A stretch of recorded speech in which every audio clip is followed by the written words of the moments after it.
pictures were... Should have known it when we found you snoring next to Lupino's corpse. A comedian, huh?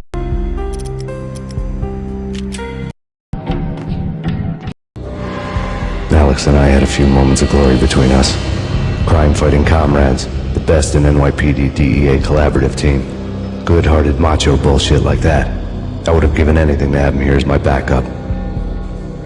No such luck. No luck at all.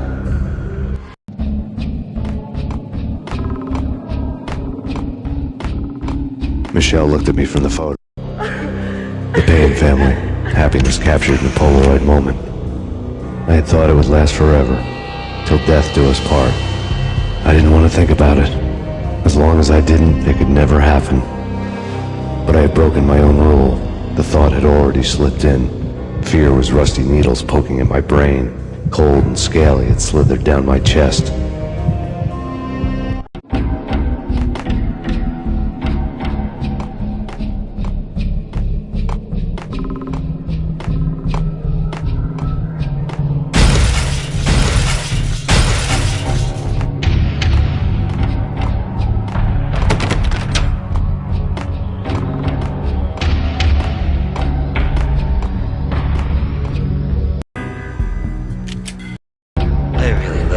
Cartoons. Captain Baseball Bat Boy's my favorite.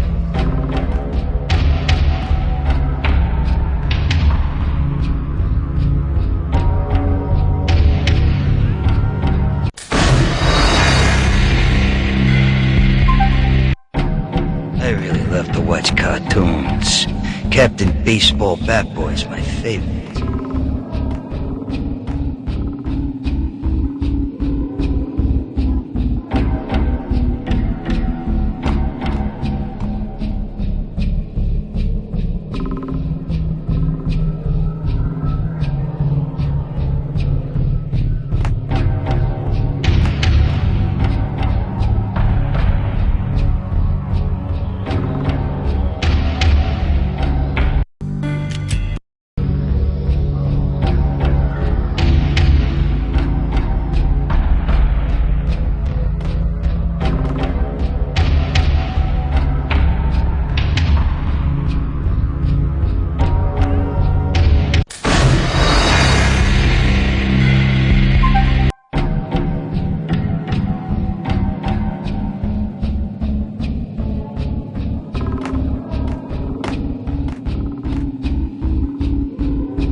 No, please God, no.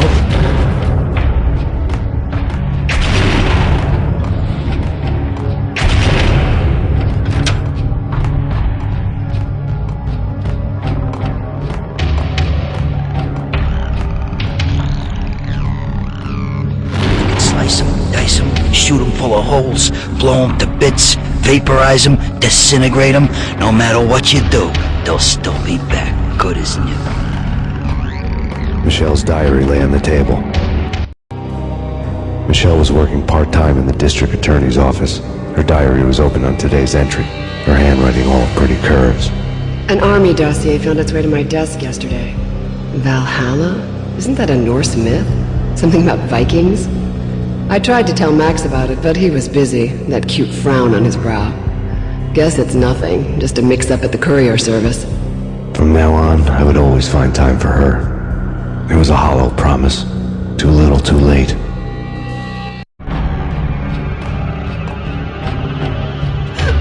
Max, no, please, Max! Why? I didn't mean to. I'm sorry.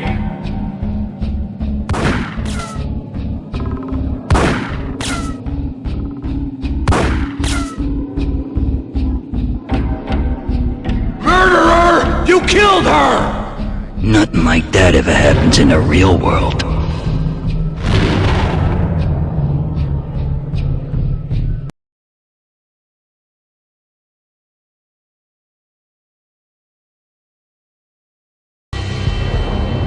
I woke up in a bad dream. My head felt 2 sizes too small for my brain. Max Payne. I envy your name. And the killer was smiling. Pleased to meet you. I'm Frankie the Bat Niagara. Niagara, as in you cry a lot? He had a baseball bat and I was tied to a chair. Pissing him off was the smart thing to do.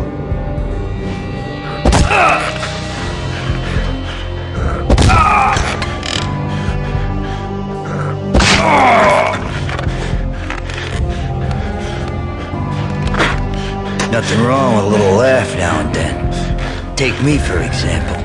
I love to watch cartoons. Cartoon violence is a fascinating thing. Let's take a break. I need to take a leak and maybe grab a cold one at the bar. Don't worry. I'll be back to finish this off. And then, it's checkout time. You play, you pay, you bastard. He swaggered out, and the door clanged shut behind him, locks clicking into place. Everyone makes mistakes. Mine hadn't been to crack jokes about the goon with the bat. He'd have cracked my skull regardless. It hadn't even been to trust a girl with a gun. I had blindly gone after the first bad guy on my hit list when I should have been aiming further up the ladder, at the head of the Punchinello family. I couldn't bring myself to be pissed at Mona. Guess I had a soft spot for a pretty face.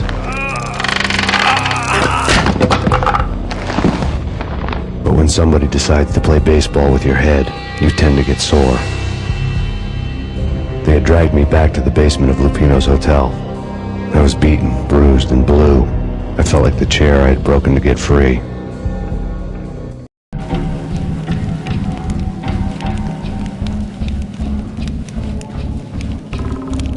All I had was Niagara's bat, sticky with my own blood. Without a gun, I'd be no match for Frankie's men. I'd have to play hide and seek with them.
Caption for a murder scene. Frankie had left his calling card, a Captain Baseball bat boy strip, next to a sewer passage filled with bodies. You'd better not mess with Captain Baseball Bat Boy. Even my arch enemy, Bicycle Helmet Girl, swoons at the sight of me. Aha! There were enough corpses to put a mass murderer to shame.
Things were fast going from bad to worse.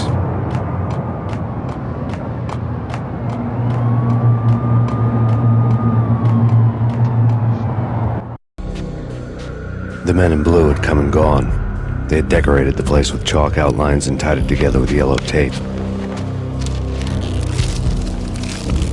The cops who had stayed behind were dead. Frankie, his boys, and I had the place all for ourselves.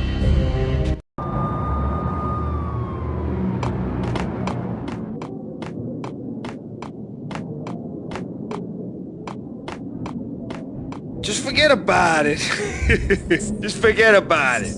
Hey, just forget about it. That crazy witch, you should have heard her. She was a real scream when the boys caught her trying to cap the Don. Oh, that's freaking bad. To the trio? That's even worse than what Frankie's doing to that poor bastard downstairs. She's gonna take a long time to die. The mobster muscle on the phone was talking about Mona. Punchinello's trio were nothing but bad news.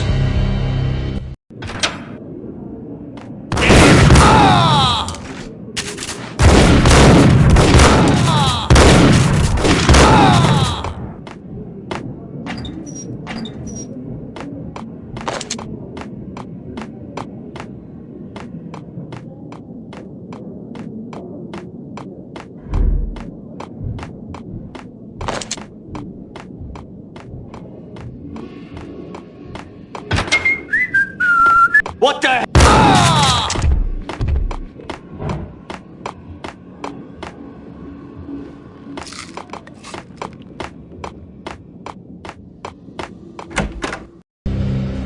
The hotel bar was fast developing quite a history. True to his words, Frankie was there, having a beer. Jesus Christ. How the hell did you get loose? Got bored waiting. Thought, what the hell, we could just as well finish this here.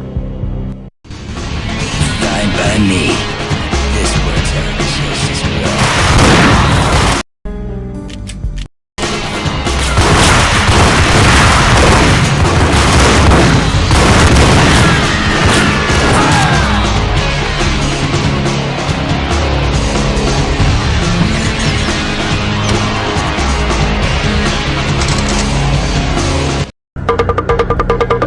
Thank you. You've been a lovely audience.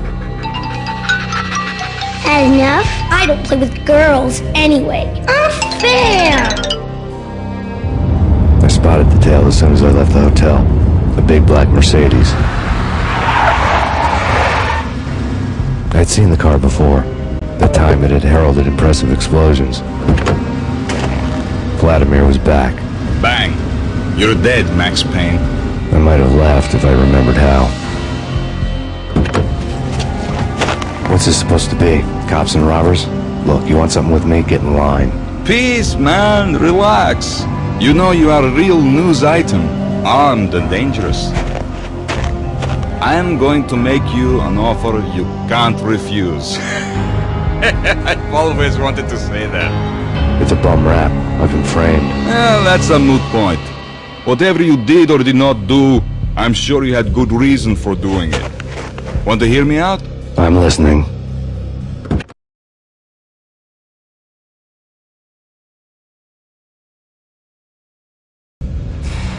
Punchinello messing with V is bad for business all around.